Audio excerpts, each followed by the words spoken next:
Buenos días, hermanos y hermanas. Bienvenidos a una semana más en los tiempos devocionales de la comunidad contigo. Acompáñenme a hacer una oración para pedir que el Señor nos hable y nos guíe en esta mañana. Vamos a orar. Papá amado, gracias te damos por el tiempo devocional de hoy. Gracias por este día lunes. Te rogamos que tú nos hables en esta mañana, Señor. Ayúdanos a verte, a escucharte. Abre nuestros ojos y nuestros oídos espirituales, Señor. Y te queremos pedir que nos ayudes a entender más acerca de tu llamado, el llamado del reino de los cielos, el llamado de Jesús a nuestras vidas. Te pedimos esto en el nombre poderoso de tu Hijo Jesús. Amén. Bien, en esta mañana acompáñenme abriendo sus Biblias en Mateo capítulo 9. Y hoy vamos a ver los versículos del 9 al 13. Y vamos a continuar, como hemos estado haciendo los últimos lunes, viendo la realidad de que el reino de los cielos se ha acercado. Y en el pasaje que vamos a leer hoy día, vamos a ver que sí, el reino de los cielos verdaderamente se ha acercado. Jesús, como el Rey, trae un llamado para los pecadores. Leamos entonces Mateo capítulo 9 y vamos a ver los versos del 9 al 13. La palabra de Dios dice así. Cuando Jesús se fue de allí, vio a un hombre llamado Mateo sentado en la oficina de los tributos, y le dijo, «Ven tras mí». Y levantándose, lo siguió, y estando él sentado a la mesa en la casa, muchos recaudadores de impuestos y pecadores llegaron y se sentaron a la mesa con Jesús y sus discípulos. Cuando los fariseos vieron esto, dijeron a sus discípulos, ¿por qué come su maestro con los recaudadores de impuestos y pecadores? Al oír Jesús esto, dijo, los que están sanos no tienen necesidad de médico, sino los que están enfermos.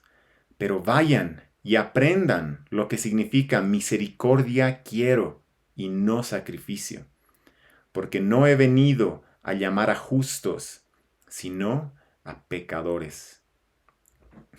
La anterior semana, en el relato que vimos de la sanidad del paralítico, aprendimos que si el reino de los cielos se ha acercado, entonces el perdón de los pecados ha llegado. Y Jesús es quien tiene el poder para perdonar los pecados. Entonces ahora Mateo continúa hablando del mismo tema, acerca del perdón de los pecados, y lo hace contándonos su propio llamado.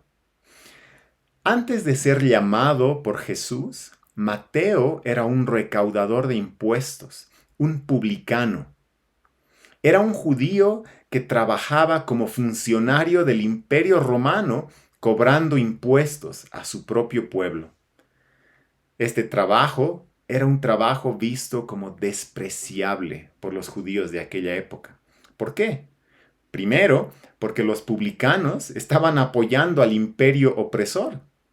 Estaban traicionando a su propia patria. Segundo, el trabajo de un recaudador de impuestos se prestaba al abuso, a la extorsión, a la injusticia. Tercero, los publicanos se asociaban constantemente con extranjeros, es decir, con gentiles, lo que los hacía impuros de acuerdo con las enseñanzas de los rabinos de aquella época. Cuarto, los recaudadores de impuestos trabajaban en el día de reposo.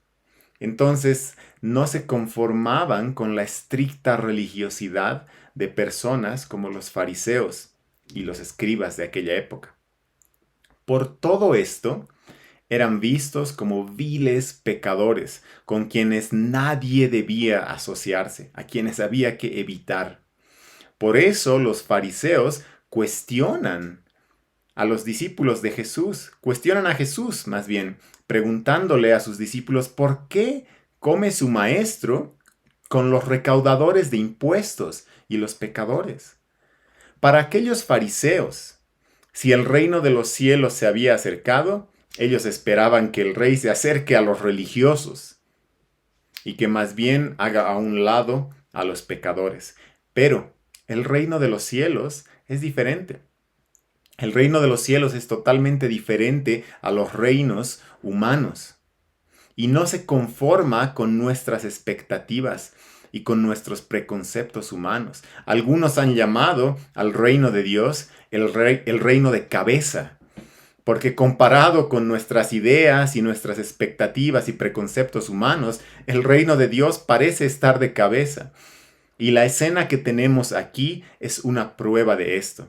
En lugar de desechar y condenar a Mateo, el publicano, Jesús lo llama. Y en lugar de alejarse de los otros recaudadores de impuestos y de los pecadores, Jesús se sienta a la mesa con ellos. Aquí creo que necesitamos preguntarnos, ¿cuál es mi expectativa del reino de los cielos? ¿Cuál es mi expectativa acerca de Jesús? ¿Será que a veces somos igual o parecidos a los fariseos de aquella época? ¿Será que a veces queremos que Jesús se amolde a nuestras ideas, a nuestros preconceptos y a nuestras expectativas? Una vez una persona que quería visitar la iglesia me preguntó, ¿qué tengo que hacer para asistir a tu iglesia? Mi respuesta fue, nada, no tienes que hacer nada, solo ven y te vamos a recibir.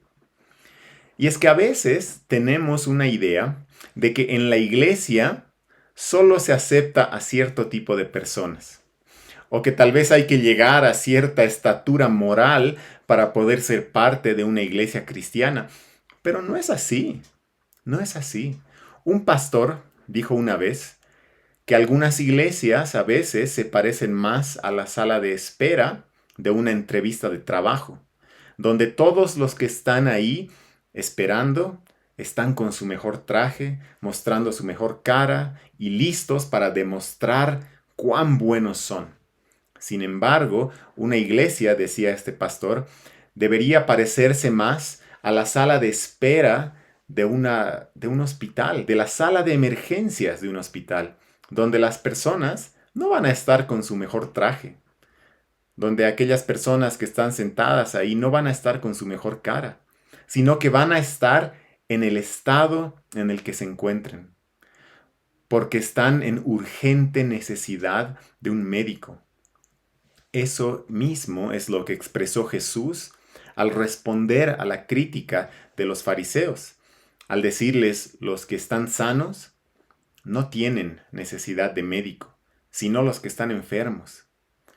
Y finalmente Jesús les dice a los fariseos, pero vayan y aprendan lo que significa misericordia quiero y no sacrificio, porque no he venido a llamar justos, sino a pecadores. Misericordia quiero y no sacrificio es una cita del profeta Oseas. El profeta estaba criticando a Israel por haberse alejado de Dios. Y en esta crítica, el profeta Oseas confronta a ellos porque los israelitas pretendían estar bien con Dios por su religiosidad. Ellos pretendían estar bien con Dios por simplemente ofrecer sacrificios, pero era solo una religiosidad externa porque sus corazones estaban lejos de Dios. Oseas describe en este capítulo, en el capítulo 6, de donde Jesús saca esta cita, Oseas describe a los sacerdotes de Israel como una banda de ladrones que asesinan por el camino. ¿Cómo puede un sacerdote cometer tal iniquidad? ¿No debería un sacerdote, al conocer la palabra de Dios, mostrar misericordia? Para Jesús, así estaban actuando aquellos fariseos que lo criticaban, porque ellos estaban pretendiendo estar bien con Dios por sus sacrificios, por su religiosidad, por su conocimiento de las Escrituras, pero su corazón estaba lejos del Señor, porque se estaban negando a mostrar misericordia a aquellos publicanos y recaudadores de impuestos. Su corazón estaba lejos del Señor porque estaban rechazando a aquellos pecadores a quienes Jesús mismo estaba llamando y estaban considerándose ellos por encima de los demás. Reflexionemos en esto hoy. El reino de los cielos verdaderamente se ha acercado. Eso significa que Jesús está llamando a pecadores. Él no está llamando a religiosos, está llamando a enfermos necesitados de médico. Él no está llamando a aquellos autosuficientes que se creen sanos. Mateo entendió eso. Y cuando Jesús lo llamó, él fue. Él acudió enseguida al llamado de Jesús, al llamado del Rey. Escuchemos nosotros también ese llamado hoy y respondamos al llamado del reino, al llamado de Jesús. Vamos a terminar aquí orando. Papá amado, te damos muchas gracias por tu palabra en esta mañana. Gracias, papá, porque tú nos hablas. Y gracias, Señor, porque tú nos llamas, aun siendo pecadores, tú has muerto por nosotros en la cruz. Te damos gracias. Gracias por este sacrificio tan inmenso. Te damos gracias por esto y te pedimos que personas puedan seguir escuchando y respondiendo a tu llamado. Te pedimos esto en Jesucristo. Amén. Hermanos y hermanas, que tengan un muy buen día, que el Señor los bendiga.